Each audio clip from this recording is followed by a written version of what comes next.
Assalamualaikum warahmatullahi wabarakatuh. Berjumpa kembali dengan saya di channel Cahyo HCC. Pada video kali ini saya akan berbagi informasi kepada teman-teman peserta seleksi CPNS tentang bagaimana cara menghitung integrasi nilai SKD dan SKB kelulusan CPNS. Di mana ini untuk menentukan siapa yang berhak nanti lolos menjadi CPNS berdasarkan ranking hasil integrasi SKD dan SKB. Berikut penjelasannya. Contoh kasus, dalam seleksi CPNS dibutuhkan formasi dokter 1 orang, peserta yang berhak mengikuti seleksi kompetensi bidang 3 orang, dan berikut adalah nilai dari masing-masing peserta. Lalu siapa yang berhak lolos menjadi CPNS? 3 peserta, yang pertama namanya Ayu, Bagus, dan Chandra. Ketiganya mendapat nilai SKD berurutan. Untuk Ayu 400, kemudian nilai SKB-nya 350, untuk Bagus SKD-nya 324, SKB-nya 400, dan untuk Chandra SKD-nya 320 dan SKB-nya 405.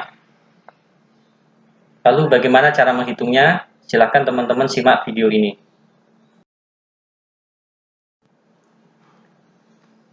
Setelah kita mengetahui nilai SKD dan SKB-nya, sebelum pengumuman resmi dari Panselnas, kita bisa menghitung sendiri di rumah, dan berikut ini adalah cara untuk menghitungnya. Untuk nilai SKD dan SKB yang tertera di pengumuman itu masih dalam skala 500, maka langkah selanjutnya adalah kita mengubah nilai yang masih dalam skala 500 diubah menjadi skala 100. Jadi untuk masing-masing nilai SKD dan SKB yang masih dalam skala 500 diubah menjadi skala 100.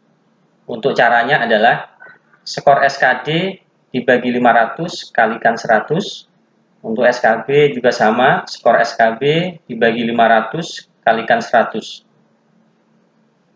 Maka nanti hasilnya adalah skor nilai dalam skala 100. Untuk perubahan nilai dari skala 500 menjadi 100 dengan rumus yang telah teman-teman lihat, caranya mari kita masukkan angka skornya. Untuk Ayu nilai SKD-nya 400 per 500 sama dengan 0,80 kalikan 100 menjadi 80.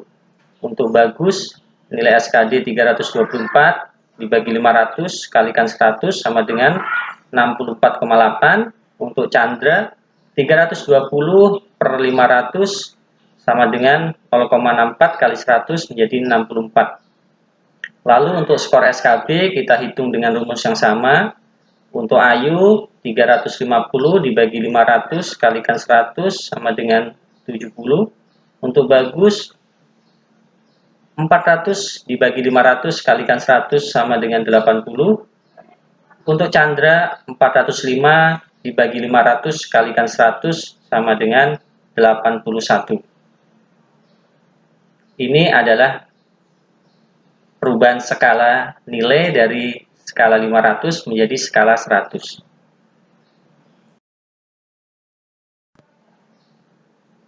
Setelah kita mendapatkan nilai perubahan dari skala 500 menjadi skala 100, maka kita mendapatkan tabel baru, yaitu tabel nilai dengan skala 100. Untuk Ayu nilai SKD skala 100 80, SKB-nya 70. Untuk Bagus nilai SKD-nya menjadi 64,8 dan nilai SKB-nya 80. Dan untuk Chandra nilai SKD 64 dan nilai SKB 81.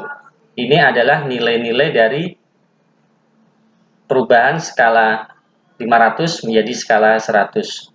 Lalu untuk penghitungan akhir, karena kita ketahui bahwa bobot nilai SKD adalah 40% dan bobot nilai SKB adalah 60%, maka kita tinggal mengkalikan nilai skala 100 tersebut dengan bobot nilai yang telah ditentukan dari Panselnas, yaitu untuk SKD dan SKB masing-masing 40% dan SKB 60%. Untuk mendapatkan nilai 40% SKD dan 60% SKB. Itu sangat mudah, saya yakin teman-teman sudah sangat paham, yaitu kita tinggal memasukkan nilai dari SKD, nilai dari masing-masing SKB, tinggal dikalikan dengan 40% dan 60%.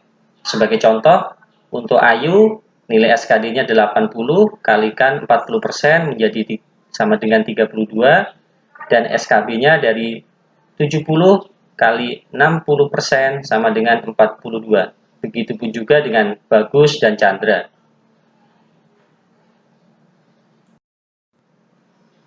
Setelah kita mendapatkan nilai 40% SKD dan 60% nilai SKB, selanjutnya kita bisa langsung hitung nilai akhir, yaitu integrasi dengan nilai SKD dan SKB dengan cara menjumlahkan nilai SKD dan SKB peserta seleksi CPNS.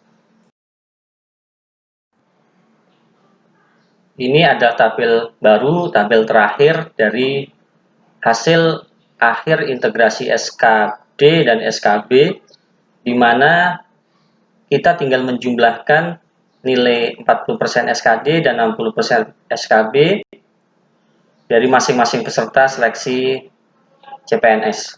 Untuk Ayu, nilai SKD-nya setelah dikalikan 40% menjadi 32, dan untuk SKB-nya 42, jadi skor akhirnya 74. Dan untuk Bagus, nilai SKD 25,95 dan nilai SKB 48, skor akhirnya menjadi 73,93. Dan untuk Chandra, nilai SKD 25,6 dan nilai SKB 48,6, dan skor akhirnya menjadi 74,2. Dari nilai akhir ini kita bisa lihat dari satu formasi yang direbutkan, dari 3 peserta yang mengikuti SKB, yang berhak lolos menjadi peringkat 1 seleksi CPNS adalah Chandra, yaitu dengan nilai 74,20. Padahal di nilai awal Chandra adalah peraih nilai nomor 3 SKD, namun dia dapat mengejar nilai tersebut dengan memaksimalkan nilai SKB, sehingga di hasil akhir dia bisa naik ke peringkat 1. Maka bagi teman-teman yang nanti mengikuti ujian SKB, jangan puas dengan nilai SKD karena bobotnya hanya 40%, sedangkan nilai SKB adalah 60%, jadi perlu dimaksimalkan untuk mendapatkan nilai yang sangat tinggi pada nilai SKB, karena itu bisa mendongkrak nilai akhir pada penghitungan integrasi SKD dan SKB, sehingga diharapkan di akhir nilai yang sementara SKD-nya rendah bisa meloncat naik drastis dan menjadi peringkat pertama atau ada di peringkat atas dan berhak lolos menjadi CPNS. Berikut yang bisa saya sampaikan. Terima kasih, semoga bermanfaat. Semoga bagi teman-teman yang mengikuti ujian CPNS bisa lolos. Sukses selalu. Sampai jumpa di video selanjutnya. Jangan lupa subscribe, like, dan komen ya. Dukung terus channel ini agar bisa terus berbagi informasi terbaru seputar seleksi CPNS. Semoga kamu lolos CPNS tahun ini. Amin. Terima kasih. Assalamualaikum warahmatullahi wabarakatuh.